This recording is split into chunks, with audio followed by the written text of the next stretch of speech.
Nuclear posture review 2018 کے نام سے سامنے آنے والی نئی امریکی حکمت عملی میں چین اور روس کو امریکہ کے اہم جوہری حریف قرار دیا گیا ہے، کیونکہ دونوں ممالک ہی ٹیکٹیکل جوہری ہتھیاروں کی تیاری میں مصروف ہیں۔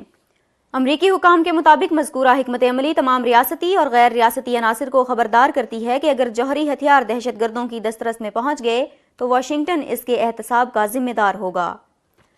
امریکہ کے ریاستی سیاسی امور کے اسسٹنٹ سیکرٹری تھامس شینن نے کہا کہ امریکہ کے لیے مزاحمت کے حوالے سے ضروری ہے کہ وہ اپنے دفاع کے لیے اپنی صلاحیتوں کو برقرار رکھے، جبکہ امریکہ ایٹمی حملے کے خطرے کے پیش نظر جوہری اور غیر جوہری پناہ گاہوں کو پوری قوت کے ساتھ نشانہ بنا سکتا ہے۔ انہوں نے کسی بھی جوہری حملے کے پیش نظر امریکہ کے رد عمل کو مسترد نہیں کیا، تاہم ان کا کہنا تھا کہ امریکہ انتہائی نامساعد حالات میں اپنے اور اتحادیوں کے دفاع کے لیے جوہری ہتھیار استعمال کرنے پر غور کر سکتا ہے۔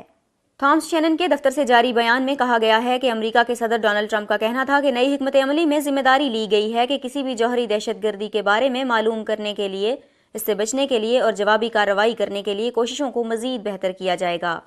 انہوں نے امریکہ کی اس پوزیشن پر وضاحت دیتے ہوئے کہا کہ امریکہ دہشت گردوں کی معاونت کرنے والوں یا جوہری ہتھیار رکھنے والے ریاستی اور غیر ریاستی عناصر کا احتساب کرے گا۔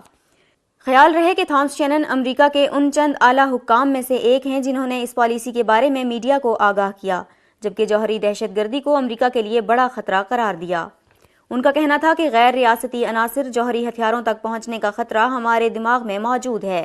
تاہم ہمیں اس خطرے کو ختم کرنے کے لیے ہر موقع پر کام کرنا ہے۔ نئی امریکی حکمت عملی امریکہ کو نئی ٹیکٹیکل جوہری ہتھیار بنانے کی اجازت دیتی ہے، جبکہ امریکی حکام کا ماننا ہے کہ یہ ہتھیار واشنگٹن کے دفاع میں اہم کردار ادا کر سکتے ہیں۔ مذکورہ حکمت عملی میں چین اور روس کو اپنا مرکزی جوہری حریف اور خطرہ سمجھا گیا ہے، اور دعویٰ کیا گیا ہے کہ بیجنگ اور ماسکو اپنے جوہری ہتھیاروں کے ذخیرے میں ٹیکٹیکل ہتھیاروں میں اضافہ کر رہے ہیں۔ امریکی حکمت عملی میں شمالی کوریا کا بھی تذکرہ کرتے ہوئے کہا گیا ہے کہ پیانگ یانگ کا غیر قانونی طور پر نیوکلیئر میزائل ٹیکنالوجی حاصل کرنا اقوام متحدہ کی سیکیورٹی کونسل کی قراردادوں کی براہ راست خلاف ورزی ہے۔ بعد ازاں ایران کا بھی ذکر کیا گیا، جس نے امریکہ سمیت دیگر طاقتور ریاستوں سے 2 سال قبل اپنے جوہری پروگرام کو محدود کرنے کے لیے معاہدے کیے تھے۔ تاہم نئی حکمت عملی میں دعویٰ کیا گیا کہ معاہدوں کے باوجود ایران نے اپنی جوہری صلاحیت کو برقرار رکھا ہوا ہے۔ اپنے ایک بیان میں امریکی صدر ڈونلڈ ٹرمپ نے بین الاقوامی برادری کو یقین دہانی کرائی تھی کہ ان کی نئی حکمت عملی جوہری ہتھیاروں کے استعمال کو کم کرتی ہے، جبکہ امریکہ اور اتحادی ممالک کے خلاف جوہری حملے کے دفاع کو مزید بہتر بناتی ہے۔ ان کا مزید کہنا تھا کہ نئی حکمت عملی واشنگٹن کے جوہری ہتھیاروں کے عدم پھیلاؤ کے حوالے سے عزم کو مضبوط کرتی ہے اور جوہری تجربے کی پابندی کو برقرار رکھتی ہے۔ دوسری جانب روسی وزیر خارجہ سرگئی لورو کی جانب سے جاری ایک بیان میں کہا گیا کہ روس کو امریکہ کی نئی محاذ آرائی کرنے والی جوہری حکمت عملی سے بہت مایوسی ہوئی۔